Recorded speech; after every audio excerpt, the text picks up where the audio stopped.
Hi all, mango season முடிய போது அதுக்குள்ளே ஏதாவது ஒரு ஸ்வீட் ரெசிபி செய்யலாம் அப்படின்னு நானும் சிஸ்டரும் டிசைட் பண்ணி இன்றைக்கி ஒரு ஹல்வா தாங்க ட்ரை பண்ண போகிறோம். சிஸ்டர் தான் ட்ரை பண்ணியிருக்காங்க. வீடியோட எண்டில் இதோட அவுட்புட் எப்படி வந்திருக்கு அப்படின்றத பாருங்கள். இதுக்கு 1 kg அளவுக்கு மேங்கோ நல்லா வாஷ் பண்ணி எடுத்து வச்சுருக்கோம். ஒரு 4லேருந்து 5 ஏலக்காய், ஒரு 2 to 3 டேபிள் ஸ்பூன் அளவுக்கு கார்ன்ஃப்ளவர், ஒரு கப் அளவுக்கு நெய், ஒரு 1/4 கிலோ சுகரு, கொஞ்சமாக நட்ஸு, இவ்வளோ தாங்க இதுக்கு தேவைப்படும். ஃபஸ்ட்டு மேங்கோடைய பல்ப்பெல்லாம் தனியாக ஒரு மிக்ஸி ஜாருக்கு சேர்த்துட்டு நல்லா பேஸ்டாட்டும் கிரைண்ட் பண்ணிக்கோங்க.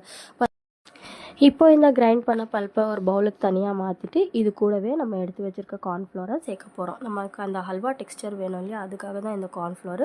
ரொம்ப நிறைய சேர்த்துடக்கூடாது, ஒரு 2 to 3 டேபிள் ஸ்பூன் அவ்வளோதான். இதுக்கு 1 kg மேங்கோக்கு இவ்வளோ தான் போதும்.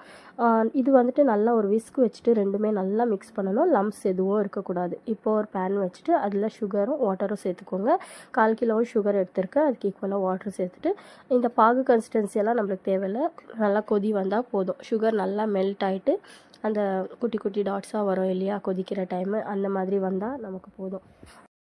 இப்போ இதில் நம்ம ஒரு 2 ட்ராப் லெமன் சேர்த்துக்க போகிறோம். ரொம்ப சேர்க்கக்கூடாது, சும்மா அந்த சுகர் வாட்டர் வந்துட்டு கொஞ்சம் கெட்டியாகாமல் இருக்கிறதுக்காக ஒரு 2 ட்ராப்ஸ் லெமன் சேர்த்துட்டு நல்லா மிக்ஸ் பண்ணி விட்டுக்கோங்க. இப்போ நம்ம இதை மிக்ஸ் பண்ணி வச்ச மேங்கோவும் கார்ன்ஃப்ளோரும் நல்லா இதில் சேர்த்துட்டு கலரி விட்டுட்டே இருக்கணும்.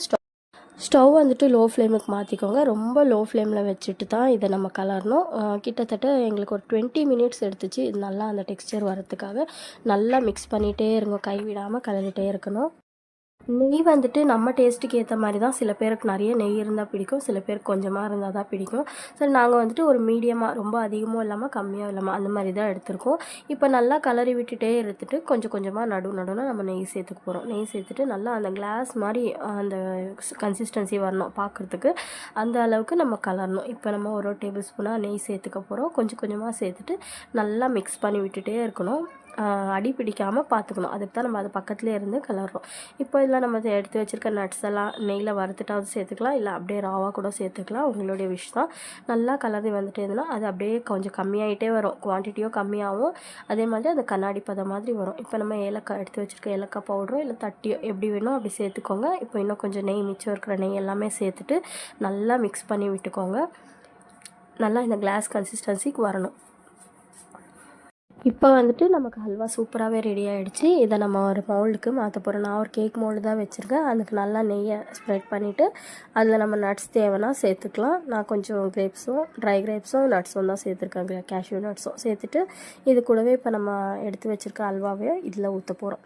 நல்லா எல்லா பக்கமும் ஸ்ப்ரெட் ஆகிற மாதிரி ஊற்றி விட்டுட்டு கொஞ்சம் செட் ஆகிறதுக்கு அதை ஒரு 1/2 hour அப்படியே விட்டுடணும். 1/2 hour விட்டுட்டு பார்த்தோம்னா சூப்பராக ரெடி ஆகிட்டு இருந்துச்சு.